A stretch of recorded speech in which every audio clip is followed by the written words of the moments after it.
नमस्कार सभी लोगों का। आज सत्य साहित्य गंगा के इस कलम की ताकत कार्यक्रम में एक बार पुनः मैं सत्य सुरेंद्र उपस्थित हुआ हूँ और आज हम लोगों के साथ अपने साहित्यिक रचनाओं, अपने कार्यक्रमों और अपने आने वाली जो उनकी गतिविधियां हैं, साहित्यिक गतिविधियां, उसके बारे में चर्चा करने के लिए हम लोगों के साथ में उपस्थित हैं आदरणीय आदरणीय कवयित्री और एक बहुत ही ज़्यादा आध्यात्मिक और अन्य महिला शक्तियों को विशेष रूप से महत्व देने वाली रचनाओं की लेखिका, साहित्यकारा अर्चना गुप्ता जी, जो झांसी उत्तर प्रदेश से हम लोगों के जी, बीच में उपस्थित बहुत हुई हैं। स्वागत है महोदय आपका। और आप अपना जी, सूक्ष्म बहुत-बहुत परिचय आभार। देकर आज के इस कार्यक्रम की शुरुआत कीजिए। जी, मैं अर्चना गुप्ता झांसी से हूँ और झांसी किसी परिचय की मोहताज नहीं है। महारानी लक्ष्मीबाई वीरांगना नगरी है, जिसकी वजह से आज हम हर जगह देश-विदेश में जाने जाते हैं। और मैं आपको बहुत ही खुशनसीब समझती हूँ कि जो झांसी की धरती पर मेरा जन्म हुआ और I feel very proud of her. मुझे बहुत ही प्राउड है कि मैं उनकी नगरी में हूँ और कुछ थोड़ा-सा मैं ऐसा कर पाऊँ कि जो उनका जो आज स्थान है हमारे देश में, विदेश में, तो वो गौरवान्वित हमेशा बना रहे। जी, बहुत सुंदर। और आपने जिस तरीके से अपने परिचय में झांसी की उस वीरांगना और हम लोगों की आदरणीय और वो ऐसी शक्ति थी जिन्होंने नारियों को सशक्तिकरण के रूप में एक नई पहचान दी, जिन्होंने ये बताया कि हम अपने पुत्र और परिवार का बोझा अपने पीठ पर लेकर भी अपने शत्रुओं से लोहा ले सकते हैं, जिन्होंने बिना जी, किसी एक्सक्यूज, बिना किसी दबाव में अपना वो हर कार्य किया जिसके लिए वो जानी जाती हैं और जिसके लिए भारतीय नारियां जानी जाती हैं। बहुत सुंदर तरीके जी, से आपने परिचय दिया और उनके महत्व का उल्लेख किया। मैं ये जानना चाहता हूँ कि आपने ये तो बताया कि आप कितना गौरवान्वित महसूस करती हैं। आप जी। नई आने वाली पीढ़ी को, नई जो पौध है हमारे समाज की, उसको उन वीरांगना के बारे में किस तरीके से जागृत करती हैं, जिससे वे अपने अंदर के इस भाव को जगाए रखें कि हम क्या कर सकती हैं एज़ एक लड़की होकर या एक महिला होकर? सबसे पहले तो इस धरती पर झांसी में जो भी लड़की जन्म लेती है तो उसको सुनने को मिलता ही है, उसके पेरेंट्स बोलते ही है कि कभी किसी बात पर उसको कि झांसी की रानी हो, तो झांसी की रानी उसको संबोधित करके कभी न कभी बुला दिया जाता है। वो बात अलग होती है कि कभी किसी सेंस में भी कह देते हैं कि लड़ाई के तौर पे भी कह देते हैं उनको। लेकिन मैं समझती हूँ कि वो लड़ाई जो उन्होंने लड़ी, अपनी देश के लिए लड़ी, अपनी धरती माँ के लिए लड़ी, तो इसमें कोई बुराई वाली बात नहीं है। तो बस मैं यही कहना चाहूँगी महिलाओं को कि उसको गलत सेंस में ना अपने बच्चों को संबोधित करें, बल्कि उनको उनकी वीरता के लिए, अपने देश की आज़ादी के लिए किस तरह से उन्होंने अपनी कुर्बानी दी, ये समझाकर उनको समझाया जाए बच्चों को। और इसके लिए हमारे यहाँ 19 नवंबर को हमेशा उनका जन्म दिवस मनाया जाता है और महान व्यक्तित्व जैसी किताबें भी हैं, हमारे कोर्स में भी चलती हैं, जिसमें कि हर महान व्यक्ति के बारे में उनका जीवन परिचय दिया होता है। तो बचपन से ही किताबों में उनका इतिहास जो है वो दिया हुआ है, तो हर बच्चा बचपन से ही जान जाता है कि ये हमारे यहाँ की, हमारे देश की महारानी लक्ष्मीबाई कौन थी। और जो झांसी का बच्चा होता है वो तो खास तौर से उनको जानने के लिए उत्सुक रहता है और हर बच्चा जानता है कि झांसी की रानी कौन थी, कैसे उन्होंने लड़ाई लड़ी और किस लिए लड़ी, क्या उन्होंने कुर्बानी दी।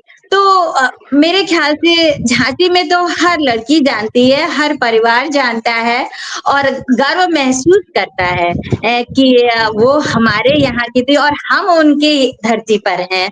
तो हर कोई को बहुत ही गौरवान्वित महसूस कराती है वो। उनका जो किला है, तो बच्चों को घूमने ले जाया जाता है समर्स में, वैसे तो किले को अब काफ़ी मेंटेन भी किया गया है। तो ये किला जो है उन्हीं की वजह से है। तो झांसी में तो हर कोई जान जाता है कि ये किला है और उनका रानी का महल भी है जहाँ वो रहती थी। तो बहुत सारे ऐसे प्लेसेस हैं झांसी में कि जो वो रानी के नाम से हैं और वो क्यों है नाम से, तो कुछ ना कुछ तो उन्होंने ऐसा किया ही होगा। तो ये बच्चों को घुमाने ले जाया जाता है, तो उनको बताया जाता है, हर जगह किले में दिखाया जाता है, ये कारागार है, यहाँ से झांसी की रानी, ये दीवार है। और मैं पटखुइयां पर ही रहती हूँ, किले के सामने ही रहती हूँ। तो वो सारा नजारा है जो बच्चों को बताया जाता है कि यहाँ से वे कूदी, किस तरह से उस सुरंग के थ्रू ग्वालियर गई। तो सारी चीजें बचपन से ही बच्चों को ये पता चल जाती है कि ये झांसी क्यों प्रसिद्ध है। और अब उसका नाम बदल दिया गया है, वीरांगना लक्ष्मीबाई नगर करके कर दिया गया है। तो हमारा जो रेलवे स्टेशन है अब वो झांसी के नाम से नहीं, वीरांगना लक्ष्मीबाई के नाम से जाना जाता है। और झांसी इसलिए नाम पड़ा कि वो जो किले था, किले से वो मतलब एक झाई पड़ती थी, मतलब बहुत छोटा सा वो ऊंचाई से दिखाई देता था। अब तो काफी विस्तृत हो गया है। तो वो झाई वर्ड जो है वो राजा को बहुत पसंद आया। तो झाई वर्ड से वो धीरे धीरे झांसी हो गया। तो इस तरह से वो झांसी नाम पड़ा। और अब झांसी जो है वो वीरांगना लक्ष्मीबाई नगर करके चटाट हो गया। जैसे कि हमारा इलाहाबाद था तो वो प्रयागराज बन गया है। तो इस तरह के नाम चेंज होने से ऐसा भी है कि एक तरह से ही संबोधित करते हैं उस शहर को कि आखिर में ये ऐसा नाम क्यों है। तो ये भी अच्छी चीज है कि हम अपने इतिहास को जान जाते हैं। और बाकी बहुत तो सभी जानते हैं, आप भी जानते हैं, सभी जानते हैं झांसी को। तो जी, बहुत बढ़िया। और झांसी का चरितार्थ करने वाला जो आपने उदाहरण पेश किया कि खासकर लड़कियों को जब वे किसी चीज़ पर बोल देती हैं, तो उनको ऐसे बोला जाता है बहुत झांसी की रानी बनी हो। तो उसको गलत तरीके से नहीं बोला जाना चाहिए, क्योंकि हम लोगों की माँ और हम लोगों के भारत की वो सपूत जो शेरनी थी, उसने अपने देश के लिए लड़ाई लड़ी थी। और आज की भी बहुत सारी लड़कियां, बहुत सारी महिलाएं जो समाज के लिए लड़ती हैं, उनको इस तरीके से कभी संबोधित नहीं करना चाहिए जिससे हमारी उस वीरांगना के लिए अपमान महसूस हो। कभी ऐसा नहीं करना चाहिए। मैं कभी इसके पक्ष में नहीं हूँ। आपने बहुत अच्छे तरीके से बोला कि गलत तरीके से कुछ लोग संबोधित करते हैं, वो बिल्कुल गलत है। बहुत अच्छा आपने बोला। तो अब आगे बढ़ते हैं और जी अपनी इस वीरांगना को नमन करते हुए मैं चाहूंगा कि जी अपने साहित्यिक और जो आपका क्षेत्र है उस पर बात करना थोड़ा जी अच्छा रहेगा। मैं चाहूंगा कि आप, चूंकि जब भी मैं आपकी रचनाएं पढ़ता हूँ, आप सत्य साहित्य गंगा मंच पर लगातार बनी रहती हैं, हर एक कार्यक्रम जी में लगभग उपस्थित रहती हैं या रहने का प्रयास लगभग 100% करती हैं। और जब जी, भी आप अपनी प्रयास कोई भी रहता है रचनाएं, बस। जी जी जी, बिल्कुल, बिल्कुल। तो उसमें जी क्या है कि हर किसी की व्यक्तिगत जीवन है, वो मैं उस पर नहीं जाता हूँ, क्योंकि हर किसी की बाध्यता होती है, हर जगह पर हरदम नहीं उपस्थित रह सकता आदमी। लेकिन फिर भी आप बहुत प्रयास करती हैं और लगभग हर कार्यक्रम में रहती हैं। तो जब भी मैं आपकी रचनाएँ सुनता हूँ, कभी गोष्ठी में या फिर आप लिख कर भेजती हैं उसको, और भी लोग आपकी जो सराहना करते हैं। लोग कई बार ये भी बोलते हैं, आपके बारे में बात भी होती है कई बार कि हाँ, मतलब कई बार लोग नाम भूल जाते हैं पर आपकी रचनाएँ और उसका भाव जो होता है ना, उसके बारे में बात करते हैं। तो आपके इन रचनाओं के, आपके इन भाव बोध की शुरुआत कहाँ से हुई? आपकी पहली रचना की जो शुरुआत थी वो कैसे हुई? जी, इसके लिए तो मैं अपने परिवार को थैंक्स बोलना चाहूँगी। हमारा परिवार शुरू से आध्यात्मिक रहा है और काफ़ी विश्वास रहा हमारे मम्मी-पापा को। हमारी नानी की देन रही है, उन्होंने शुरू से ही यही सिखाया है कि मतलब उन पर विश्वास रखो और अगर घर से कहीं बाहर जा रहे हो तो उनको प्रणाम करके जाना है। तो हर समय उनको साथ महसूस करो, क्योंकि उन्होंने अपनी लाइफ में ऐसा अकेले थे वो, तो उन्होंने महसूस किया। तो हम लोग को जो एक आध्यात्मिक दिशा की ओर ले जाने वाली हमारी नानी ही थी। तो उनका इसके लिए बहुत-बहुत आभार मैं प्रकट करती हूँ, वो अब नहीं है। और उसके बाद हमारे मम्मी-पापा बहुत ही सात्विक प्रवृत्ति के हैं वो और हमेशा से आध्यात्मिक रुझान रहा। मतलब हमारे पापा भी लेक्चरर रहे और मम्मी भी। तो शिक्षक होने के नाते उन्होंने हम लोगों को ऐसी शिक्षा दी है कि हमेशा आप अपने ईमानदारी से रहिए, कर्तव्य पर चलिए और ईश्वर का साथ रखिए, तो हमेशा वो आपके साथ है और आपको सफलता मिलेगी।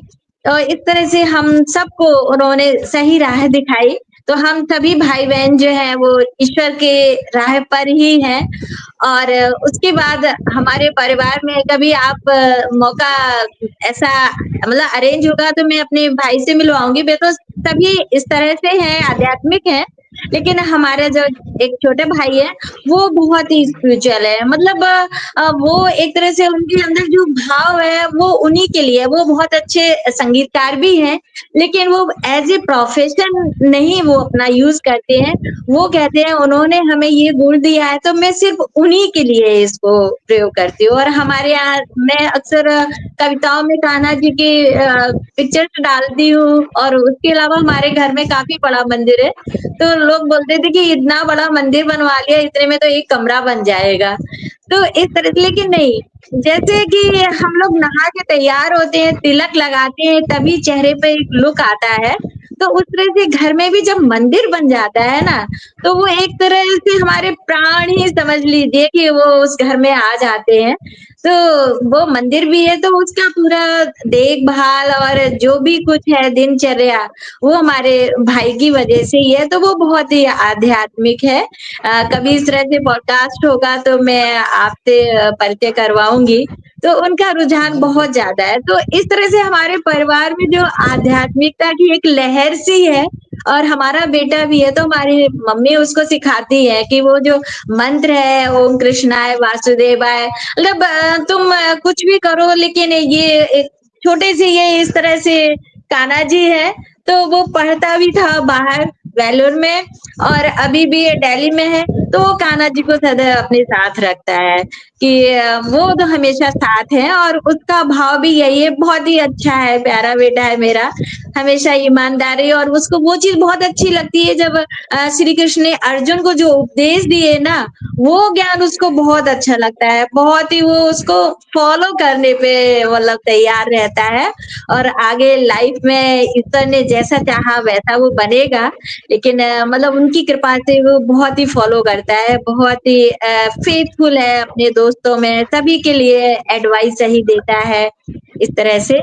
तो मैं भी शुरू से इस तरह से लिखती तो थी स्कूल में, कॉलेज में और अभी अपनी टीचिंग में भी होती रहती है ट्रेनिंग्स वगैरह। तो लेकिन शुरू में ऐसा होता है कि पढ़ाई पे ज़्यादा ध्यान देते हैं हम लोग, तो इतना ज़्यादा लेखन पर ध्यान नहीं दिया, लेकिन एक क्वालिटी जो पैतृक होती है ना, वो शायद थी। तो अब क्या है कि वो माँ शारदे की ऐसी कृपा हुई, उनकी इच्छा होगी कि उन्होंने ये गुण दिया तो अब इसको उभरना चाहिए। तो इस तरह से मैंने थोड़ा-थोड़ा लिखना शुरू किया, अपने ग्रुप में अपने फ्रेंड्स को सबको शेयर किया, तो सभी को बहुत पसंद आया कि बहुत अच्छा लिखती हो। तो धीरे-धीरे इस तरह से लिखा और मैंने अभी मेरे राम और काव्य कुमुद ये 2 पुस्तकों का संग्रह भी मेरे बेटे ने ई-बुक इसमें पब्लिश की। उसने ही मैंने मैटर लिखा हुआ था तो उसने मतलब इस पे ई-बुक पब्लिश की है। तो इस तरह से मैं लिखती रहती हूँ, छोटा-छोटा कुछ इस पे टाइप करती रहती हूँ, शेयर करती रहती हूँ।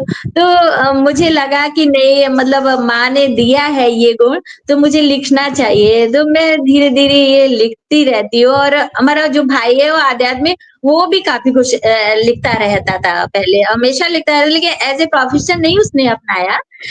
लेकिन मुझे लगता था कि हाँ, लिखता है, अच्छा वो धुन भी मैं उसकी सुनती रहती थी, अच्छी धुन से अपनी लय से दे के अपने सॉन्ग्स लिख के गुनगुनाता रहता। तो मुझे भी कुछ इस तरह से थोड़ा-थोड़ा अपने बना के और लिखने के और गाने के थोड़े से धुन दे देती थी। तो मुझे अच्छा लगा, मैंने कहा कुछ ना कुछ ऐसी क्वालिटी ईश्वर ने दी है तो मुझे उसको मेंटेन करना चाहिए और थोड़ा-थोड़ा बस मैं इसी तरह से लिखने का प्रयास करती रहती हूँ कि उन्होंने और उनसे यही कहती हूँ माँ शारदे से कि आपने ये दिया है गुण, तो बस ऐसी कृपा दृष्टि कीजिए कि मैं बहुत अच्छा लिखूँ और इस लिखने के थ्रू ही मैं शायद लोगों के होठों पे मुस्कान ला सकूँ, कुछ ऐसा अच्छा लिखूँ क्योंकि आज के समय में किसी के अधरों पे मुस्कान लाना एक ये बहुत बड़ी बात है, एक बहुत बड़ा उपहार है। हम किसी को पैसा तो हर किसी के पास है, लेकिन आजकल खुशी नहीं है। तो शायद कुछ ऐसा लिखने से और मेरे लिखने से एक पल को वो प्रभु के ध्यान में खो जाए, तो उस पल के लिए उसको वो उनकी कृपा दृष्टि मिल जाए, तो इससे अच्छा और क्या होगा? शायद थोड़ा समय वो उनकी याद में रहेगा, तो उस पर भी उनकी दया दृष्टि हो जाएगी। तो धीरे-धीरे हमारा समाज जो आज काफ़ी बिखरा हुआ है, तो कुछ हमारा समाज बनेगा धीरे-धीरे आप कर रहे हैं, हम कर रहे हैं, ऐसे अनगिनत लोग कर रहे हैं, बहुत ही अथक प्रयास कर रहे हैं, तो उनमें ही मैं भी सोचती हूँ कि थोड़ा-सा कुछ करूँ कि शायद ये समाज में थोड़ा अपना योगदान दे सकूँ और लेखन से कुछ अच्छा सामाजिक परिवर्तन हो सके। तो बस यही सोच के मैं लिखती रहती हूँ और बहुत ज़्यादा तो नहीं कुछ ऐसा लिखा है, बस थोड़ा-थोड़ा ही लिखती रहती हूँ। नहीं, नहीं, बहुत बढ़िया है। और आपके जो प्रयास हैं, आपने जो बोला कि मेरे लिखने से या फिर उसकी वजह से कोई यदि खुश हो जाता है, इसी पर किसी ने एक शेर बोला था कभी कि घर से अगर दूर है मंदिर तो चलो यूँ करिए, किसी रोते हुए बच्चे को हँसाया जाए। तो जी, ऐसे बिल्कुल। लोग प्रयास करते रहते हैं। हमें अपने कार्यों से, अपने आचरण से और अपने लेखन से ये प्रयास रखना चाहिए कि लोगों के चेहरे पर मुस्कान बनी रहे, लोग प्रसन्न रहें, लोग अपने जी, विक्षोभ से, अपने दुःख दर्द से उभरते रहें और बाहर आते रहें, जितना हमसे हो जी, सके। आपने बहुत जी, अच्छा कहा। अब मैं ये जानना चाहता हूँ कि हर एक लेखक के लिए उसकी जो दिनचर्या होती है, जो उसका कार्यक्रम होता है, वो सबसे कठिन रहता है। क्योंकि जी, जो एक योजनाबद्ध तरीके से लेखक होते हैं जिनको कुछ नहीं कार्य करना रहता है, उनके लिए भी जी, कठिनाइयाँ आती हैं। लेकिन जो हम लोग जी, हैं, जो जी, अपने दैनिक कार्यों में जुड़े रहते हैं और जी, ख़ासकर महिला कवयित्रियों के लिए, जिनको अपना जी, परिवार सँभालना है और वो कोई मतलब ऐसा नहीं कि केवल लेखन का कार्य करती हैं, वो अपने जी। परिवार, अपने बच्चों और आप लोग जिस तरीके से सब कुछ सँभालते हुए, उसके साथ में लेखन करने की आपकी दिनचर्या कैसी है? आप कैसे इस सामंजस्य को कैसे बनाती हैं? जी, दिनचर्या में इसको मैंने नित अर्चना करके जो पेज बनाया हुआ है, तो इसको मैं फ़ॉलो करने की कोशिश करती हूँ। कोशिश क्या मैंने जब से ये पेज बनाया है, मेरे बेटे ने बोला मैंने कहा मैं ऐसे तो लिखती रहती हूँ कॉपी में बहुत सारे लेकिन मेरे टाइप नहीं हो पाते हैं, तो वो मेरे लिए एक रीबुक भी रिबोट बुक भी लाया है कि आपको इसमें टाइप नहीं करना पड़ेगा, आप इसमें बस लिखिए और वो लेंस मतलब फ़ोटो निकाल के और इसमें ऑटोमेटिकली वो टाइप होके आ जाएगा। तो मैंने कहा बहुत अच्छा, तो वो पूछता भी है यूज़ कर रहे हैं कि नहीं कर रहे हो? मैंने कहा। लेकिन क्या है कि सुबह से जो दिनचर्या रहती है ना, तो सुबह जाना है स्कूल तो वो भागम-भाग ये तो रहती है। लेकिन फिर इसके बीच-बीच में मन में कुछ ऐसा सोचती भी हूँ या ग्रुप भी देखती हूँ कि मतलब सभी ने जो रचनाएँ डाली हैं, थोड़ा उनका भी नज़र डालना चाहिए। लोग इतनी मेहनत करके लिखते हैं, तो वो भी मतलब समय जैसा मिलता है क्या है जैसे स्कूल पहुँचते हैं तो फिर वहाँ बिज़ी हो जाते हैं, वहाँ के काम देखते हैं। क्या मतलब पूरा डे बिज़ी हो जाता है, लेकिन मैं चाहे रात हो जाए, पर मैं जो नित अर्चना करके पेज बनाया है कि मुझे छोटा-सा ही लिखना है, पर नित अर्चना शब्दों की करनी ही करनी है। तो मैं इस तरह से मतलब छोटा-सा ही सही पर लिख लेती हूँ। ये पेज जो है वो डेली फ़ॉलो कर लेती हूँ। बाकी कोई अगर माइंड में आती है तो मैं कॉपी में लिख लेती हूँ, टाइप नहीं हो पाती है। पर नित अर्चना जो पेज है, वो शब्द की अर्चना प्रतिदिन हो शब्द अर्चना। तो अर्चना मेरे नाम से नहीं है, अर्चना मीन्स पूजा, शब्द जी, की बिल्कुल। पूजा। स्तुति। इसलिए मैंने वो नित अर्चना और नित डेली डेली पूजा होनी चाहिए शब्द की, तो मैं इसलिए उसको फ़ॉलो करती हूँ। मैं छोटा-सा ही लिखूँ लेकिन मैं कोशिश करती हूँ कि नित्य अर्चना डेली हो जाए मेरी, तो उसको मेंटेन रखी हूँ। बाकी फिर वो टायर्ड हो जाते हैं तो बहुत कुछ नहीं कर पाती हूँ इसमें, लेकिन बस थोड़ा-सा प्रयास रहता है कि डेली हमारा ये पेज फ़ॉलो हो। जी, बहुत सुंदर। अब आते हैं कि जब आपने जैसे बताया आपके परिवार, आपके भाई और आपके जो बेटे हैं, वो लोगों का बहुत ज़्यादा आपको सहयोग मिलता है और हर चीज़ में वो आपकी सहायता करते हैं। फिर भी क्या कभी आपको लेखन के दौरान कोई असुविधा हुई या कोई कठिनाई का सामना करना पड़ा मानसिक रूप से या फिर यूँ कहें कि कभी किसी बात की वजह से या फिर किसी भी वजह से आपको कभी लिखने में कोई कठिनाई आई, कभी कोई कष्ट हुआ? लिखती तो मैं खुद ही सोच कर हूँ और बाकी कभी किसी वर्ड का मीनिंग है या कुछ ऐसा है तो मम्मी से भी चेक करा लेती हूँ कि देखिए कैसा लिखा है, भाई से पूछ लेती हूँ और बेटे को भी दिखाती हूँ। वो कहता है मैं हिंदी में नहीं जानता हूँ। मैंने कहा नहीं लेकिन वो जो है उस वो लेकिन वो किसी भी चीज़ में जो बताता है ना, वो बिल्कुल परफेक्ट बताता है। तो मैं कहती नहीं कि तुम परफेक्ट बताते हो, इसलिए कभी-कभी ऐसा होता है ना 2 चीज़ों में 2-4 चीज़ों में थोड़ा-सा कौन-सा चूज़ करूँ। जैसे मैंने बुक का नाम टाइटल रखा था तो बोलता कि आप जो पसंद करो और नहीं मैंने कहा ब इसमें नाम में तो बता ही सकते हो, तो उसने बताया तो मैं जो मतलब सोचती हूँ कि हाँ, वो जो बताता है, परफेक्ट बताता है। तो इस और क्या बाकी नाम कुछ रखा था बुक का आपने? किस मैंने मेरी राम और दूसरा काव्य कुमुद रखा हुआ था और भी जी, तो मैं मतलब इस टाइटल भी है तो वैसे तो मैं ही सोचती हूँ, मैं ही अपना लिखती हूँ, लेकिन कभी-कभी दिखा देती हूँ कि देखिए ये लिखा है मैंने तो करेक्ट बोलती है, नहीं बहुत अच्छा है, मम्मी भी बता देती है, वो भी मम्मी भी हमारी हिंदी लिटरेचर, इकोनॉमिक्स से एमए ये किया हुआ है उस समय से, तो वो भी उनकी भी मुझे अभी पुरानी सफाई ने भाई ने ढूँढी थी तो एक नोटबुक मिली हुई थी, उसमें काफ़ी उनकी कविताएँ वग़ैरह लिखी हुई थी, सॉन्ग्स लिखे हुए थे, तो उनका भी अपना इंटरेस्ट था तब। अब तो थोड़ा-सा ये है कि ऐज के कारण थोड़ी-सी प्रॉब्लम्स आजकल फिज़िकली सभी को हो जाती है, तो इतना नहीं कर पाती, बट सपोर्टिव है, मतलब काफ़ी सपोर्ट करते हैं। अब घर में सब सपोर्ट करते हैं, तभी थोड़ा-सा कुछ कर पाते हैं, ऐसा है। वरना काम में तो पूरा दिन दिनचर्या ऐसी होती है कि वो व्यस्त होती ही है, लेकिन सभी लोग सपोर्टिव रहते हैं, तो इसलिए मैं मतलब कर लेती हूँ अपना, मेंटेन करती हूँ। जी, बहुत बढ़िया। अभी जैसे कि आपने एक बातचीत के दौरान एक बात भी बोली कि अ, जो आज का तकनीकी युग है, उसमें आपको एक यंत्र आपके बच्चे ने लाके दिया जिसकी वज़ह से आप चीज़ों को टाइप करने में आसानी होती है। आप जो डायरी में लिखती हैं उसको उठा लेती हैं वहाँ से, टाइप नहीं करना पड़ता। तो आप इस लेखन में, इस साहित्यिक युग में जो तकनीक है, जो डिजिटलीकरण हो रहा है चीज़ों का, उसका क्या योगदान समझती हैं? और उसको आप अच्छा जी, मानती ये हैं है साहित्य के लिए? रॉकेट बुक, ये रॉकेट बुक। नहीं तो इसको आप कितना इसमें अच्छा क्या मानती है हैं? बस ये नहीं अच्छा क्या है टेक्नोलॉजी से आजकल काफ़ी कुछ अब जैसे हमारा ये मतलब हम एक-दूसरे से मिलकर इतनी दूर हैं, है ना? तो टेक्नोलॉजी के थ्रू इतना तो आसान हो गया है तो इसके लिए मतलब हर चीज़ के पॉज़िटिव और नेगेटिव तो थॉट्स होते ही हैं। तो ये हमारे यूज़ करने के ऊपर है कि हम कितना और किस टाइप से उसको यूज़ करते हैं। तो इसमें बस ये है कि हम उस पर इज़िली मतलब इसके कॉन्टैक्ट में इतनी देर जैसे रेज़ के कॉन्टैक्ट में ना आए, इसलिए है कि उसमें लिख के और आप फ़ोटो खींच के और इसमें आ जाएगा।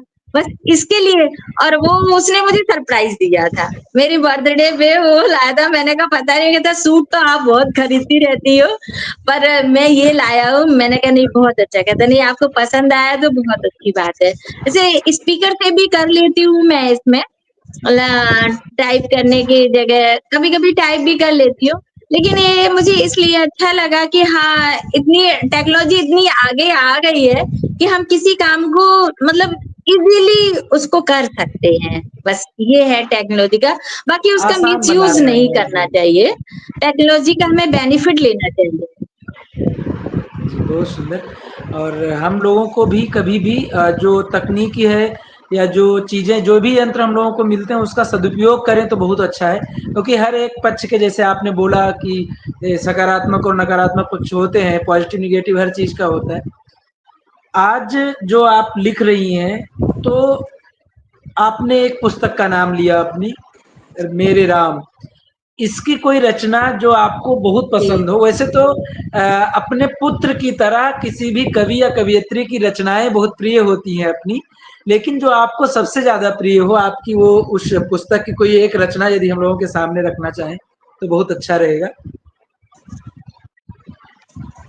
अब इस तरह से मुझे याद तो नहीं है लेकिन उसमें मैंने ऐसे स्टार्ट किया था, स्टार्टिंग से ही लिया था उसमें कि मतलब जब राजा दशरथ के यहाँ पुत्र जन्म लेता है, मतलब किस तरह से उन्होंने यज्ञ करवाया, तो हर पार्ट को स्टार्टिंग से मैंने जब श्री राम और चारों भाइयों का जन्म होता है, वो लेके एक सीक्वेंस में किस रोल के बाद कौन-सा रोल आता है उनका, किस स्टेप के बाद कौन-सी स्टेप आती है, इस तरह से मैंने उसको कविता के रूप में ढाला था कि और दी एंड में वही मतलब जब वो वहाँ से रावण को मार कर आते हैं, वहाँ उनका राज्याभिषेक होता है अयोध्या में, तो ये स्टेप बाय स्टेप कब कौन-सी घटना हुई, उसको मैंने कविता के रूप में लिखा था। जी, ऐसा बहुत सुंदर। किया था मैंने कोशिश और की थी। आप अपने किताब की लिंक ज़रूर भेजिएगा क्योंकि वो डिजिटल है, ई-बुक है तो आप लिंक भेजेंगी मैं इसमें जी, डालूँगा, जिससे जो पढ़ना जी, चाहे जी, कोई तो उसको जाकर वहाँ पढ़ सकता है और कोई जी, खरीदना चाहेगा तो उसके लिए भी वो लिंक रहेगी। दूसरा जी, मैं ये जानना चाहता हूँ कि जो आपकी अभी तक की कोई ऐसी रचना जो आपकी बहुत जी, पसंदीदा हो जिसको लिखने के बाद आपको ऐसे लगे कि ये जी, मुझसे बहुत अच्छा कोई कार्य हो गया और उसको लेकर आप गौरवान्वित महसूस करती हूँ या खासकर आपके अपने जो प्रियजन हो या जिन लोगों को आप अपनी रचनाएँ प्रेषित करती हैं, जो आपको आपका उत्साहवर्धन करते हैं, उनसे जो सबसे ज़्यादा स्नेह मिला हो जिस रचना पर, उसके बारे में कुछ बताएँ? जी, ऐसी तो कई रचनाएँ आ जाती हैं जब खुद को भी लगता है नहीं बहुत अच्छा लिखा है और अगर खुद सोचते हैं और दूसरे भी उसको प्रेज़ करते हैं, तो वो जो खुद का सोचना है वो सही लगने लगता है।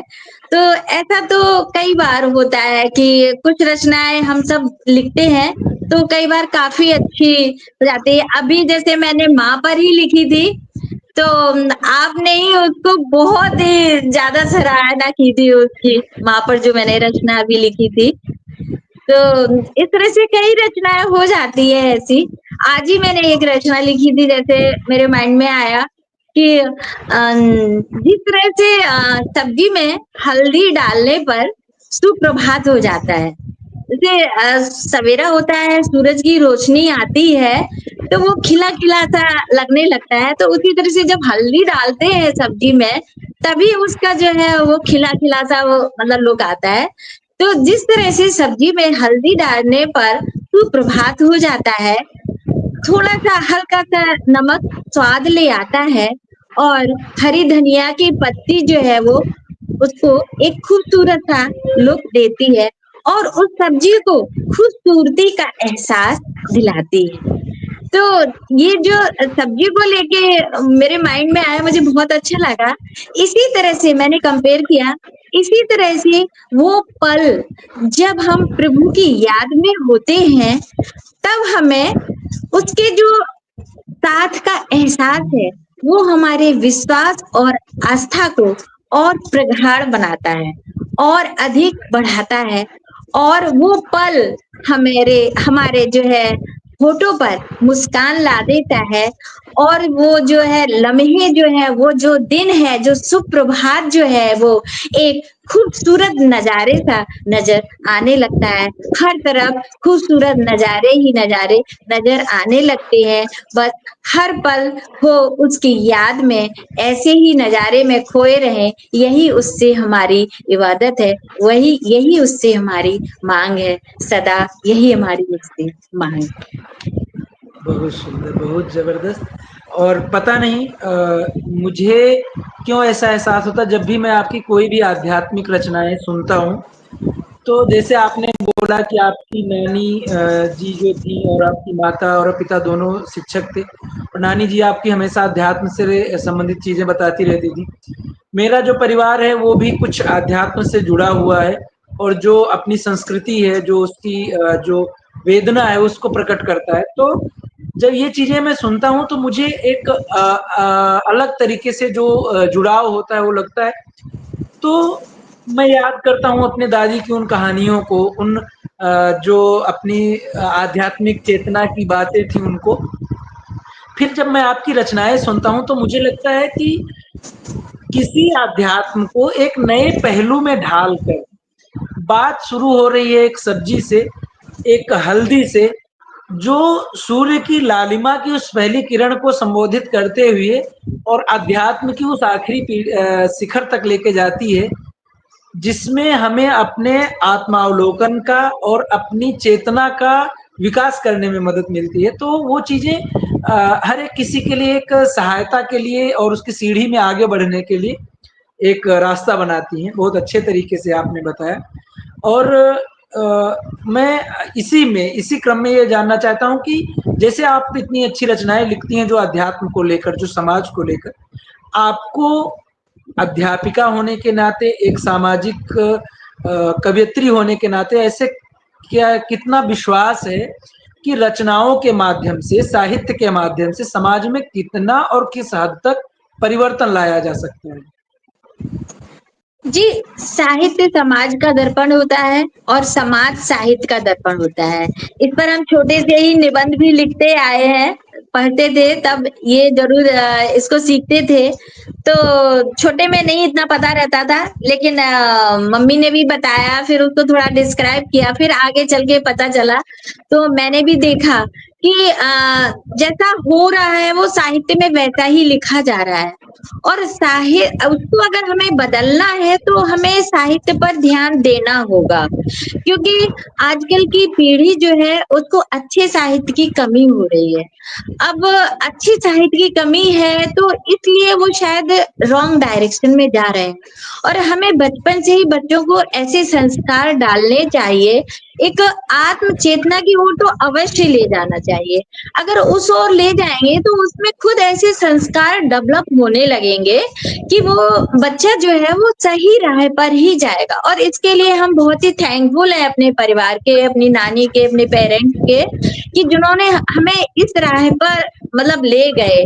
क्योंकि अब महसूस होता है कि हाँ, आज के समाज में कितना कुछ हो रहा है और हम लोग जो है कम से कम सही संस्कार दिए हैं तो सही राह पर जा रहे हैं।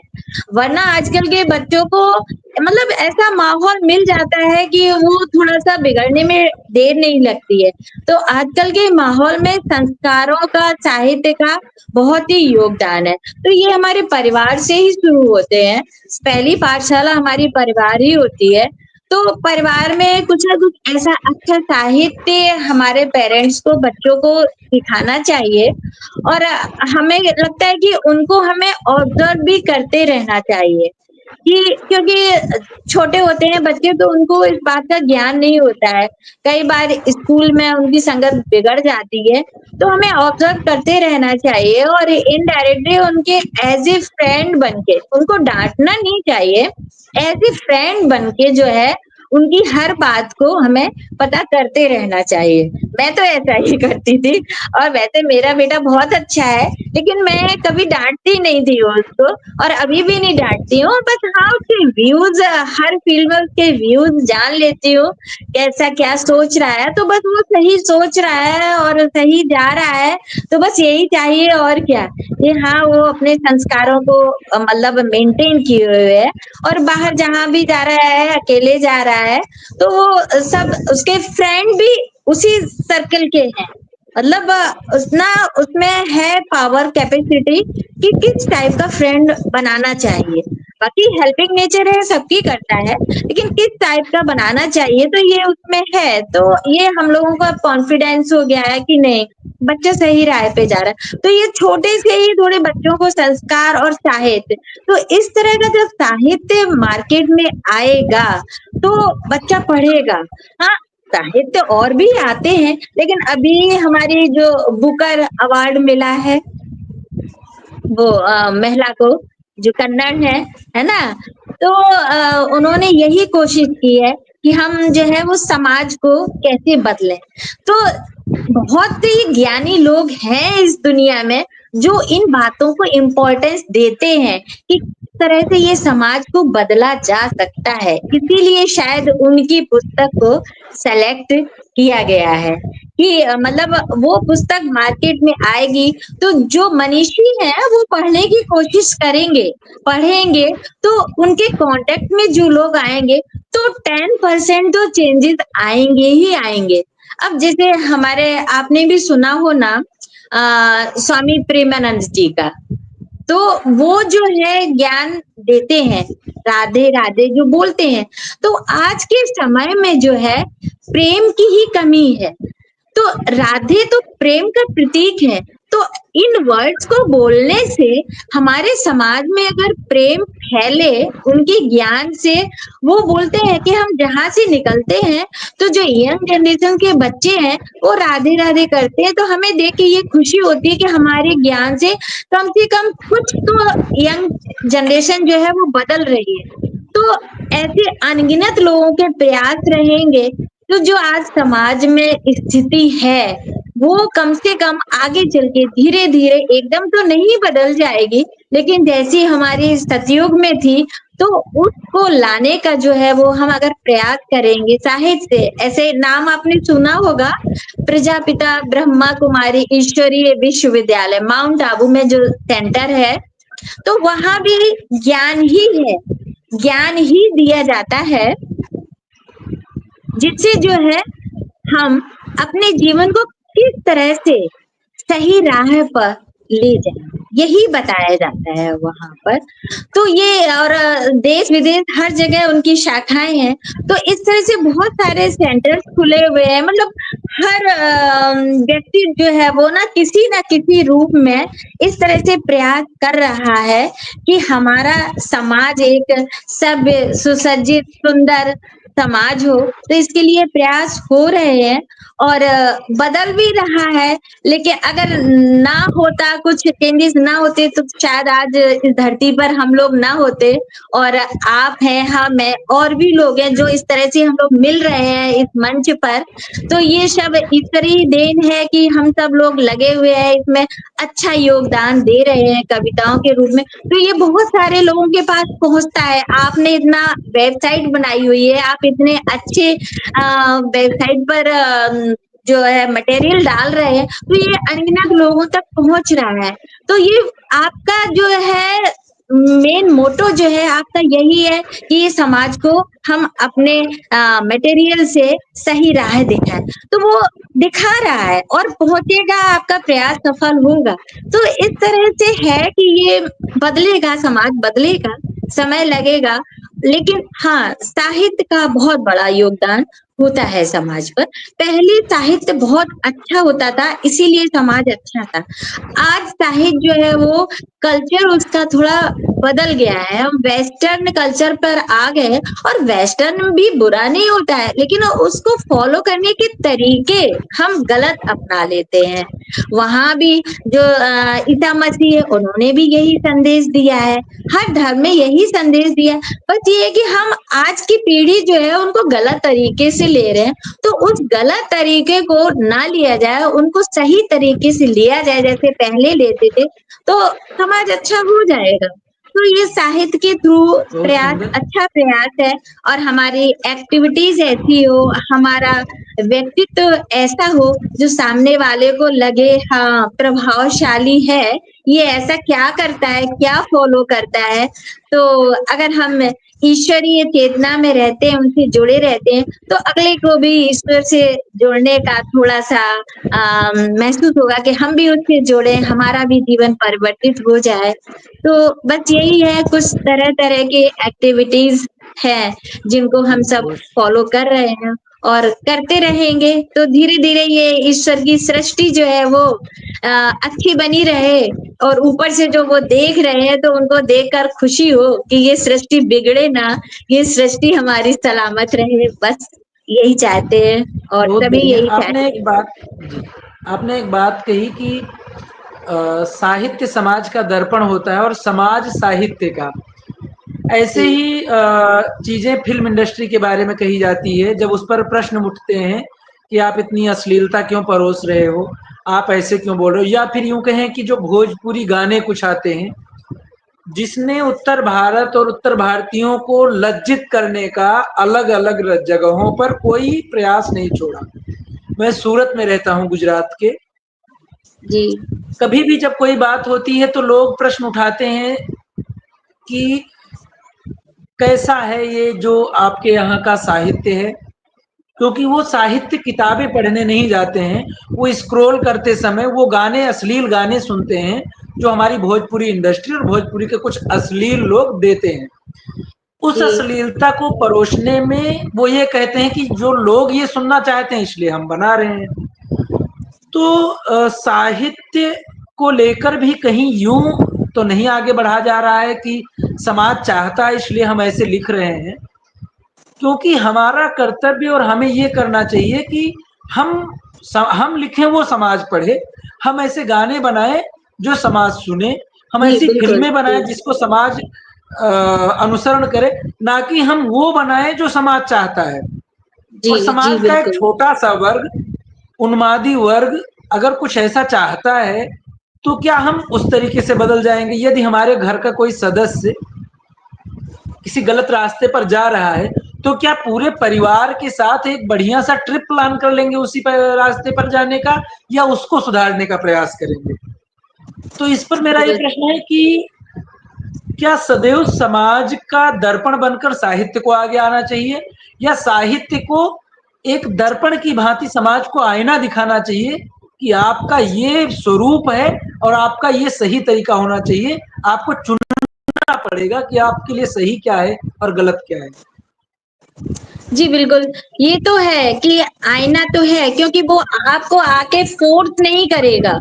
कोई भी साहित्य आके आपको फ़ोर्स नहीं करेगा कि गो टू दिस पाथ, मतलब ये नहीं बोलेगा आपको, हाँ, ये चूज़ तो आपको ही करना पड़ेगा। लेकिन पहले भी फ़िल्में होती थी और कुछ ना कुछ एम लेके होती थी, और पहले के भी सॉन्ग्स रहते थे जो हमारे मन को भा जाते थे, और आज भी वो सॉन्ग हमारे दिलो-दिमाग पर छाए हुए हैं, ना? आज की पीढ़ी भी उनको पसंद करती है, लेकिन उनका प्रेज़ेंट करने का तरीका स्टेज पर, वो शालीन था। पहले के लोगों का जो सोच थी, नज़रिया था उसको कि लोग देखेंगे, तो उसको देखने पर जो है, जो उसका थीम है, उनको जो मतलब दिखाना चाह रहे हैं, बताना चाह रहे हैं, उस मूवी के थ्रू या उस सॉन्ग के थ्रू वो लोगों के ज़हन में बैठे, ना कि आज के समय में आपने सॉन्ग अच्छा दिया है, बट उसमें जो आपने दिखाया उसको गलत तरीके से दिखाया है, वो लो क्योंकि आँखें पहले देखती हैं, दिमाग बाद में सोचता है। तो लोगों की आँखों के सामने ऐसी चीज़ ना लाई जाए कि जो उसका मेन उद्देश्य है वो दिमाग भूल ही जाए।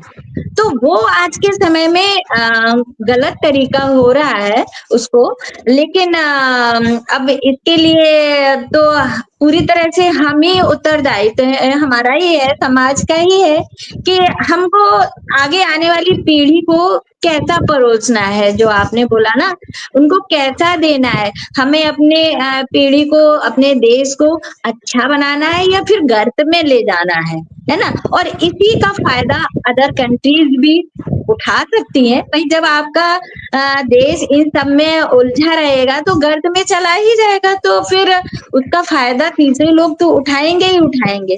तो हमें जो है समाज में कैसा मटेरियल प्रेजेंट करना है, ये पहले के लोग सोचते थे, पर आजकल क्या है, आजकल ये व्यावसायिक बन गया है। उनको सिर्फ भाई अच्छा पैसा कमा रहे हैं, तो बस एक मकसद पूरा हो गया है।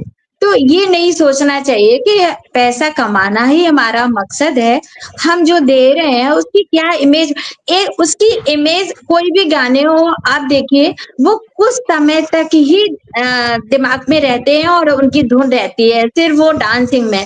बाकी जैसे पहले के गाने आज तक हमारे दिमाग में बैठे हुए हैं, है ना? हम उनको गुनगुनाते हैं, अगर कहीं सुनने को मिल जाता है तो उनमें खोते जाते हैं, लेकिन वो चीज नहीं है उनमें जो आज दिखा रहे हैं। वो मतलब वो स्टेबल नहीं है, स्टेबिलिटी उनमें ही थी पहले के में। लेकिन इस चीज को थोड़ा ध्यान में रखकर ही करना चाहिए कि हमारे समाज में कैसा कल्चर आएगा, हम जो दे रहे हैं, प्रेजेंट कर रहे हैं। तो भोजपुरी हो या कोई भी लैंग्वेज हो, हर लैंग्वेज हमें यही सिखाती है कि हम अपनी लैंग्वेज का मान सम्मान करें। तो मान सम्मान करना हमें अपनी भाषा का या नृत्य कला का या संगीत का, इसमें क्या है, हर चीज का अपमान होने लगता है। जो भी चीज हम अगर गलत तरीके से दिखाते हैं, तो वो जो ईश्वर की देन है ना, ये इसको कला कहते हैं। चाहे नृत्य कला हो, चाहे संगीत हो, है ना, गाने का हो, कुछ भी हो, तो ये कला में आता है, ये आनंद देने वाली चीजें होती हैं। तो इनको अगर हम इस तरह से प्रेजेंट करते हैं तो वो उनका जो एक लेवल है, वो लेवल से हट जाती है, वो चीज उनमें नहीं रहती है, और जब उनमें वो लेवल नहीं रहता है, तब वो गलत इफेक्ट समाज पे डालती है। और अगर उस लेवल को ध्यान में रखते हुए हम बनाए, प्रेजेंट करें, तो वो लेवल मेंटेन रहेगा उस चीज से, तो उसकी जो वेव्स है ना, वो पॉजिटिव वेव्स, अच्छी वेव्स है, वो समाज में फैलेंगी और समाज में जो है वो अच्छा वातावरण बनेगा, अच्छे सोच वाले लोग आएंगे आगे। तो बस यही है, थोड़ा सा हमें सोचना है कि हमें किस तरह से अपने भविष्य को, अपने बच्चों को संवारना है, बस ये हमारे ही ऊपर है।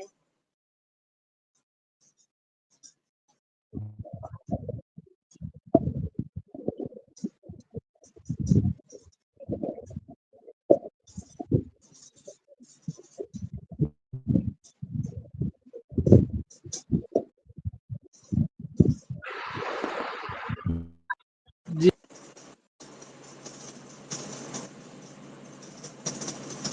आवाज नहीं आ रही है आपकी।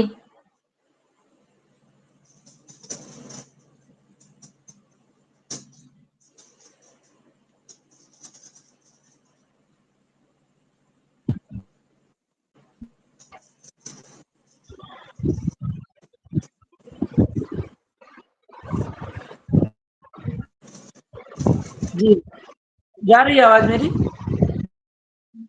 जी, अभी तो नहीं आ रही थी, आवाज जा रही है मेरी? अब आई है जी, अब आई है जी। तो अगले क्रम में मैं ये जानना चाहता हूँ कि आप जो लेख, उसमें आपको कौन सी विधा में या किस विषय पर सबसे ज्यादा लिखना पसंद है? मैं अधिकतर आध्यात्मिक और प्रकृति और सामाजिक, मतलब बच्चों पर है और समाज से जुड़ी समस्याएं हैं, और अधिकतर मैं ये सोचती हूँ कि लोगों को खुशी मिले, इस तरह का कुछ कंटेंट होना चाहिए जो चेंज भी करे व्यक्ति के दिमाग को और खुशी भी दे और ईश्वर का संरक्षण भी मिले। तो मिला-जुला कंटेंट होना चाहिए जिससे कुछ पॉजिटिव इफ़ेक्ट हो लोगों पर। बहुत सुंदर। अब मैं चाहूँगा कि आप कोई अपनी एक कविता सुनाएँ और यदि आप अभी आपके साथ में नहीं है, तो आप लेकर आएँ, मैं समय दूँगा और मुझे रचना आपकी कोई एक आध सुननी है, जो भी आपको पसंद हो और जो अभी तक आपने सत्य साहित्य गंगा मंच पर ना सुनाई हो। ऐसी कोई रचना यदि आप हम लोगों के सामने रखेंगी, तो बहुत अच्छा रहेगा।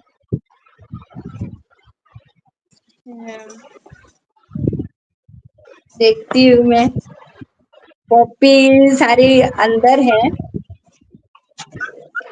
जी, नहीं, बिल्कुल।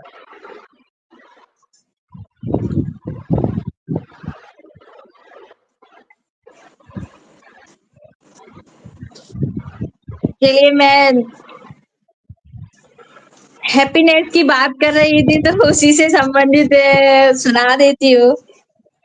जी, स्वागत है। छेड़ दो कोई ऐसी बात, अधर मुस्कुराने लगे। छेड़ दो कोई ऐसी बात, अधर मुस्कुराने लगे। ना देखा खिला हुआ गुलाब बगिया में सही, ना देखा खिला हुआ गुलाब बगिया में सही, पर मुस्कुराहट भरे चेहरे में गुलाब नजर आए। ना देखा खिला हुआ गुलाब बगिया में सही, पर मुस्कुराहट भरे चेहरे में गुलाब नजर आए। छेड़ दो कोई ऐसी बात, अधर मुस्कुराने लगे। खिले जब अधर, मानो अपने धनुष को सहला रहे राम। खिले जब अधर, मानो अपने धनुष को सहला रहे राम।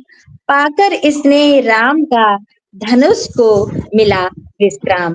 पाकर स्नेह राम का धनुष को मिला विश्राम। छेड़ दो कोई ऐसी बात, अधर मुस्कुराने लगे। अधरों ने दिया मन को चैन, अधरों ने दिया मन को चैन। मुस्कुराते रहो यूं ही, अधर तुम चाहूं मैं हमेशा चैन। मुस्कुराते रहो यूं ही, अधर तुम चाहूं मैं हमेशा ऐसा ही चैन। छेड़ दो कोई ऐसी बात, अधर मुस्कुराने लगे। अधर मुस्कुराने लगे। ना देखा खिला हुआ गुलाब बगिया में सही, ना देखा खिला हुआ गुलाब बगिया में सही, पर मुस्कुराहट भरे चेहरे में गुलाब नजर आए। गुलाब नजर आए। बहुत खूब, बहुत सुंदर। ये और आपका हमेशा की तरह जो प्रकृति और अध्यात्म का एक जो संबंध है उसको दर्शाती हुई रचनाएं आप प्रस्तुत करती रहती हैं, उसके लिए आपको आभार। एक और रचना मैं सुनूंगा, लेकिन उसके पहले मैं अपने इस कार्यक्रम में एक प्रयोग करता हूं जिसमें दो जी व्यक्तियों के बीच में आपको एक का चयन करना होता है। वो कार्यक्रम अच्छा भाग कुछ ऐसा है जिसमें यदि आप चाहें तो कवियों के, क्योंकि हम साहित्यकार हैं तो साहित्यकारों का आप चयन कर सकती हैं, या फिर जी स्वतंत्रता संग्राम सेनानियों का। तो आप स्वतंत्रता संग्राम सेनानियों को अपने जो आपकी मनोस्थिति है उसके हिसाब से मैं दो नाम लेता रहूंगा, उसमें से आखिर में आपको एक नाम चुनना रहेगा। और स्वतंत्रता संग्राम सेनानियों में चुनेंगी आप या फिर साहित्यकारों में, आप जो चुनेंगी उसमें मैं नाम बोलूंगा, दो नाम उसमें से एक चुनना रहेगा और आखिरी तक आपको एक नाम सेलेक्ट करना पड़ेगा। तो आप स्वतंत्रता संग्राम से एक भाग खेलना पसंद करेंगे कि साहित्यकारों के नाम पर? चलिए साहित्यकारों का खेलते हैं। जी, बहुत बहुत सुंदर और बहुत अच्छा है। और हम साहित्य से जुड़े हुए हैं तो हमको उस पे ही रहना चाहिए। बहुत सुंदर आपने बोला। तो मैं पहला दो नाम लेता हूँ, हरिवंश राय बच्चन या जयशंकर प्रसाद। जयशंकर प्रसाद। जयशंकर प्रसाद या कबीर दास। कबीर दास। कबीर दास या रामधारी सिंह दिनकर। रामधारी सिंह दिनकर। रामधारी सिंह दिनकर या रहीम दास।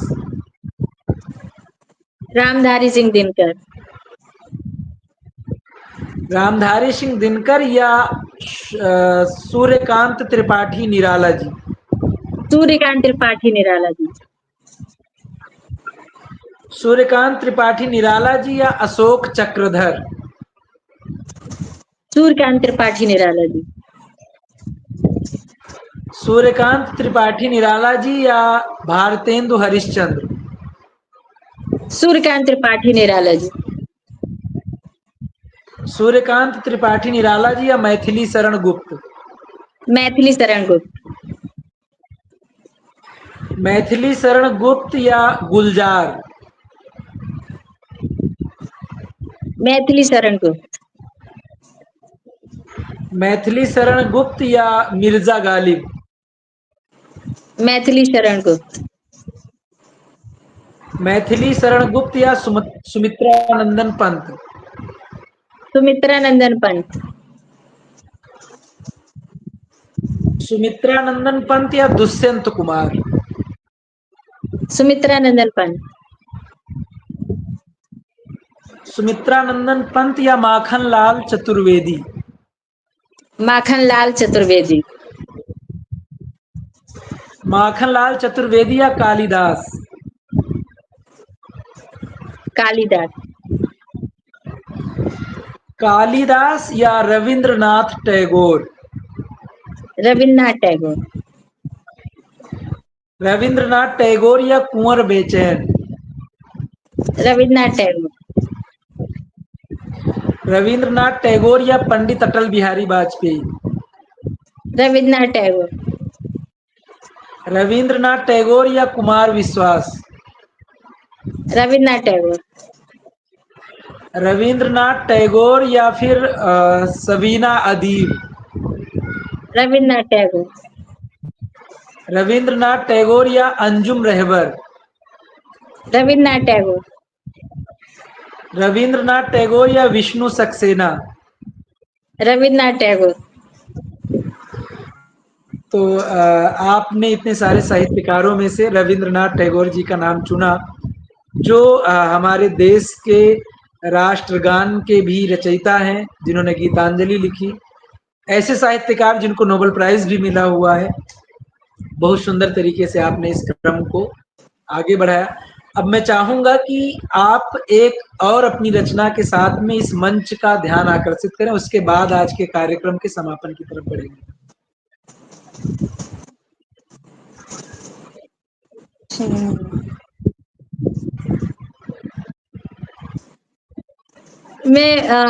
माँ की ये रचना मैंने पोस्ट नहीं की थी, फिर लिखा हुआ है यहाँ, एक कॉपी थी मैंने लिख लिया था, तो उसी को मैं सुनाती हूँ। हर पल माँ का साथ है, हर सांस को ये एहसास है।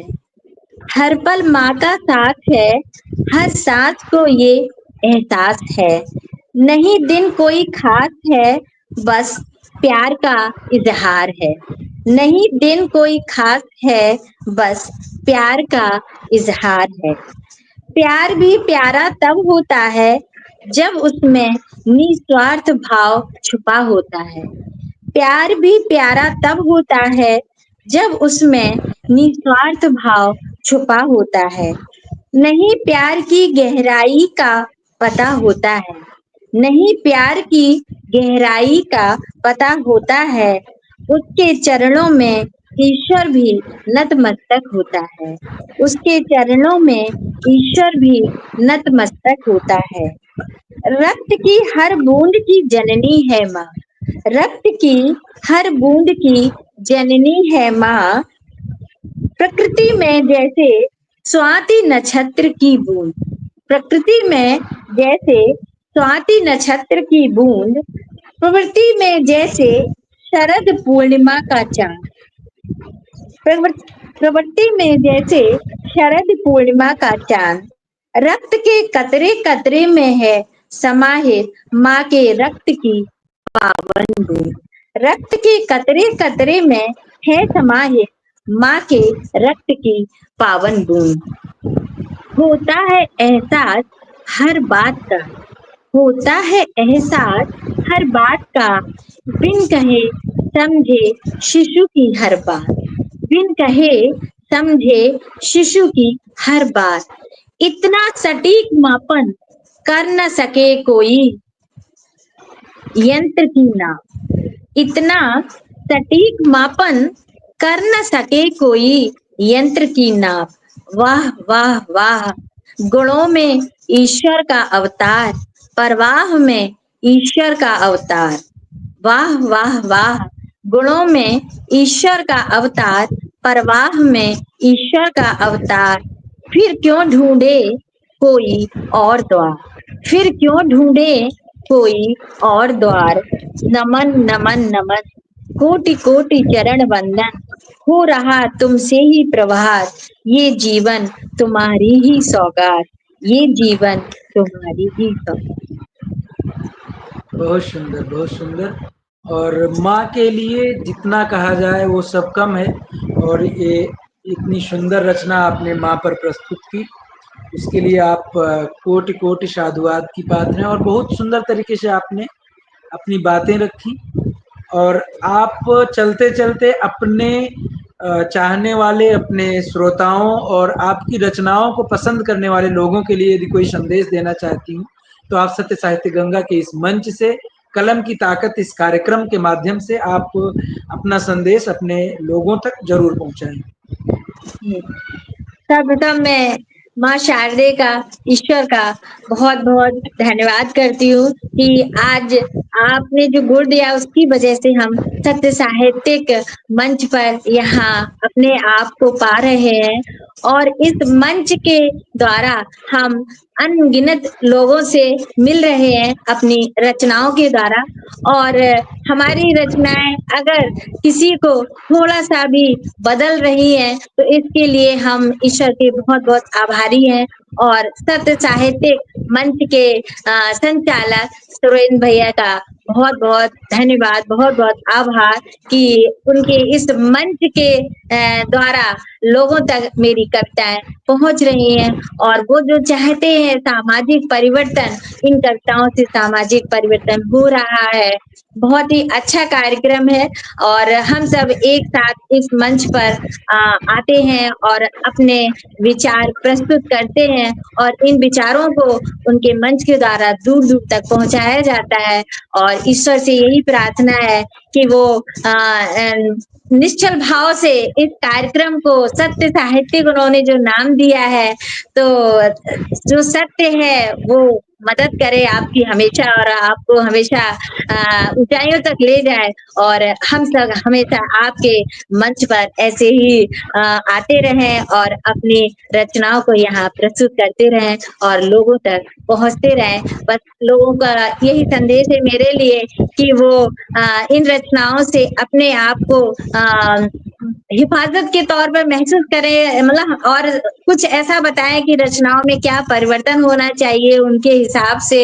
वो उनको अगर पसंद आ रही है और उनमें कुछ परिवर्तन हो रहा है मानसिक, तो बहुत ही अच्छा है। और ईश्वर से यही प्रार्थना है कि सदैव वो सबकी रक्षा करें और ऐसे शब्दों को मेरे द्वारा प्रस्तुत करवाएं कि जिससे हम सब संरक्षित रहें और ये सृष्टि संरक्षित रहे। जी बहुत सुंदर और धन्यवाद। ये हम लोगों के साथ में आज कवयित्री अर्चना गुप्ता जी जुड़ी हुई थी झांसी उत्तर प्रदेश से, जिन्होंने एक वीरांगना की भांति अपने कलम की ताकत का प्रदर्शन किया। और मैं बहुत आभारी हूँ कि ऐसे ही और भी लोग आते रहें और सत्य साहित्य गंगा के इस कलम की ताकत मंच के माध्यम से अपने बारे में, अपनी रचनाओं के बारे में, अपने विचारों का प्रदर्शन करें, जिससे समाज में जो एक सुंदर संदेश जाना है, जिससे समाज एक अच्छे दिशा में आगे बढ़ सके, उसके लिए हम लोग एक मार्ग प्रशस्त करें या एक मार्ग प्रशस्त करने का प्रयास करें। और बहुत बहुत आभार आपका अर्चना जी, आपने कार्यक्रम के लिए अपना समय दिया, अपने बहुमूल्य समय में से एक छोटा सा भाग हम लोगों को समर्पित किया, जिसमें आज हम इस कलम की ताकत के बारे में चर्चा की हमने। बहुत बहुत आभार आपका। जय हिंद, जय भारत। जय हिंद, जय